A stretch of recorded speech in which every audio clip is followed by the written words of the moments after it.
Hello and welcome to Author Celebration. My name is Manuela, and I am really excited about today's conversation because it's going to be one you'll carry with you long after this life ends, like I'm telling you. Because we are here with the amazing Rhonda Velez, the author of the heartfelt and faith-filled book, When God Says No, Eat Cake. Yes. Hello. So nice to meet you. Nice to meet you too.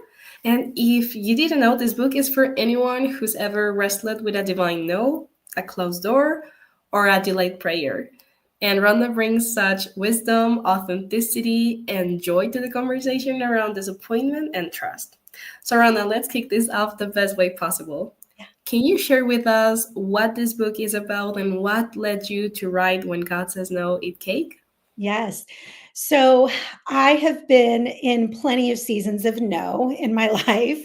I think a lot of people have, and learning to just really trust that God is still faithful and he is still good, even when no happens. And so the book kind of it's funny because I had written one devotional back in 2022, but long before that in 2020, I had a girlfriend and my daughter. We were all praying for this answer to something. And we just kept praying and praying, and we were fasting. And we felt like, okay, we're doing all these things. Like, we're hoping we could move God's hand in the right direction, right? Because we think that that's like what we need to do to get him to move. And although he does, bless, he does bless us and hears our prayers, we were just praying for this answer. And we had probably about 4 months in, my dear friend was just like, Rhonda, I think God has heard us. And I think we can rest now. And I think he just wants us to eat cake. And we kind of all laughed about it. And now my first book hadn't even come out. And she goes, your next devotional is going to be called When God Says No, Eat Cake. And I just laughed because I thought, yeah, okay, I haven't even done the first one. I'm not even done with that one. There's no way I'm going to do two. And here we are. So here we are at number two. And, when God says no, eat cake comes from a very personal place.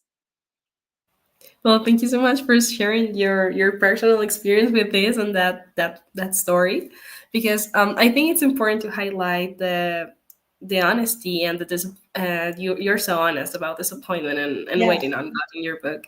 But what was the hardest part of writing this book?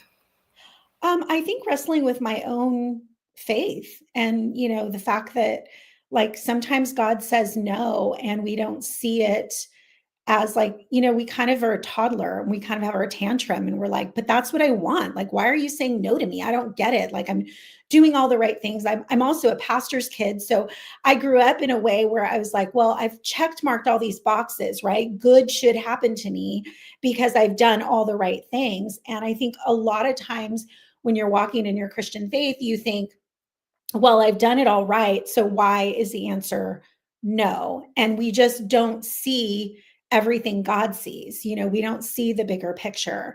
And I think that sometimes when we get the no and then we don't understand the no, it's really hard to say, is God still good? Well, that's so true, and faith is such a personal journey. So, Yes. how do you personally stay grounded in faith when God's answer is no, or even not yet?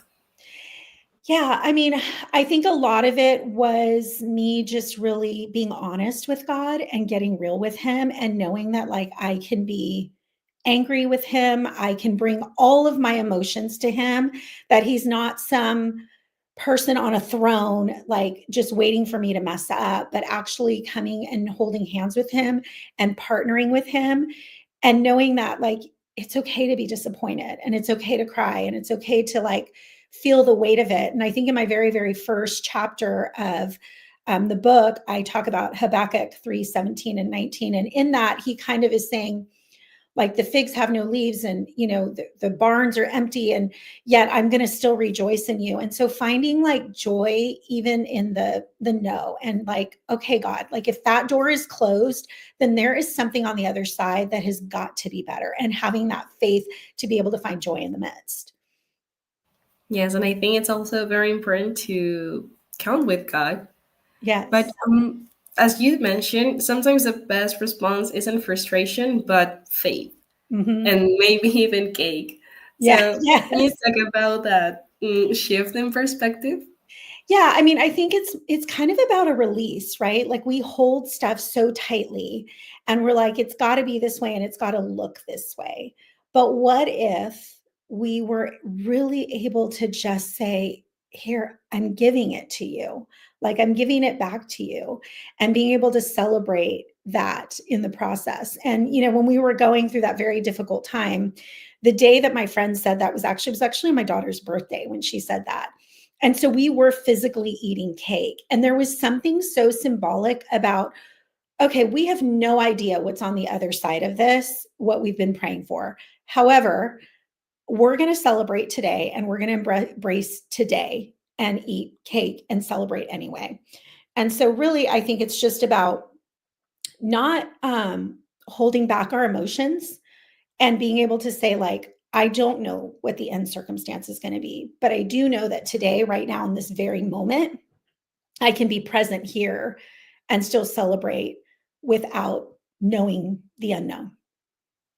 Well, that's such a powerful perspective, and I think it's very important to have that. And now I have more questions for you, but before we keep going, I just want to take a moment to celebrate Rhonda's amazing achievement, because When God Says No, Eat Cake is officially a bestseller in 7 categories in the US. Which is It is crazy to me. it's, I it's amazing. When I saw that yesterday, I'm like, I'm not going to get emotional. Oh my goodness, I'm trying not to get emotional, but I think for me, writing a devotional it's not about that for me. Like this book came from a very personal place and from a place of that I struggle with personally. And I want to write these so that I can help other people navigate through the really hard things and so that they feel seen, known, loved, and heard. And so, yes, of course, that is such an amazing accomplishment. I'm so excited. And it was so awesome to wake up to an email that said about that and all the different countries that it's being purchased in, which is amazing. So And you're definitely helping other people, because your book is topping charts in death, grief, and spirituality. It's topping also in self-help affirmations and inspirational spirituality as well, and more, including top 100 new releases in several key categories. which is So crazy.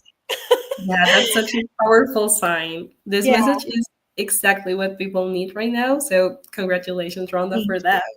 Thank you.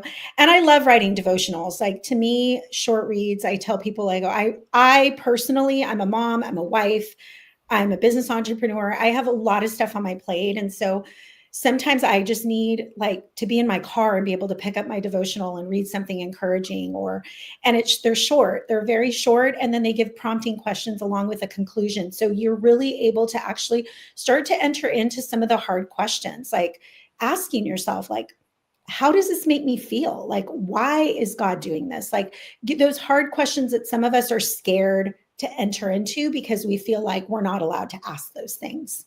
Mhm. Yes, I think it's scary socially a very important part. Yeah. And I'm curious about if were there any biblical figures or scriptures that really help you during your own no seasons?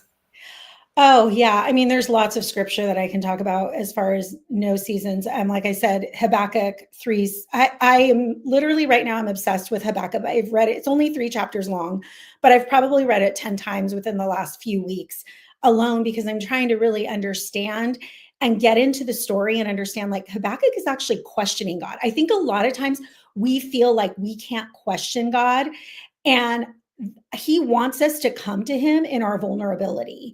And so if you look at, the Bible, you look at Habakkuk, he's questioning God. You look at the book of Job and Job lost everything. I mean, but the book of Job is one of my absolute favorite, books of the Bible. And people are like, that's depressing, Rhonda, because he loses everything, but God restores him at the end.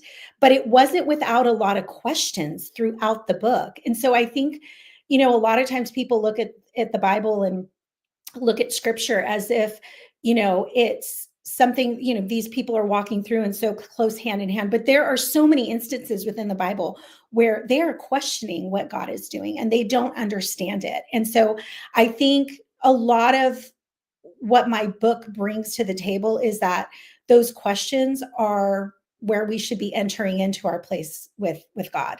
He is not scared of those questions. He is not scared of those no's and whys and all of those things that we question as human beings. Yeah, that's very important because it's also something that we're building every day with God. So we Mm-hmm. need to have space for those moments as well. Yeah. And I think also when you start to really become into a relationship with God, you can come with honesty to Him. And, we were just in a small group the other day and we were talking about learning to hear God's voice. And I think sometimes the voice that we hear in our head is condemning and not the voice of God. It's not, because God is gentle and God is kind. And so if you are hearing those voices that are telling you you're not enough, or that He doesn't care, or that His no is cruel, you aren't hearing His voice, because His voice is gentle and kind.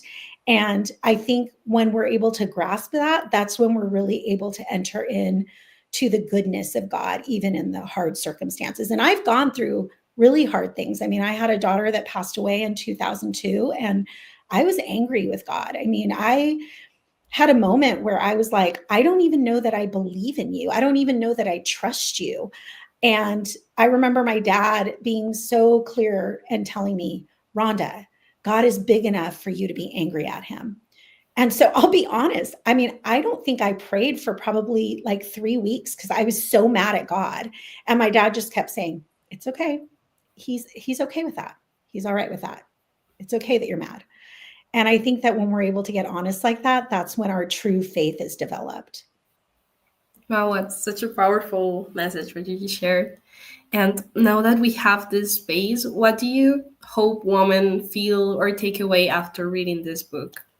I hope that they feel hopeful and that they can find joy, that sometimes the rejection or the no is actually God's protection from what He sees ahead of us that we cannot see.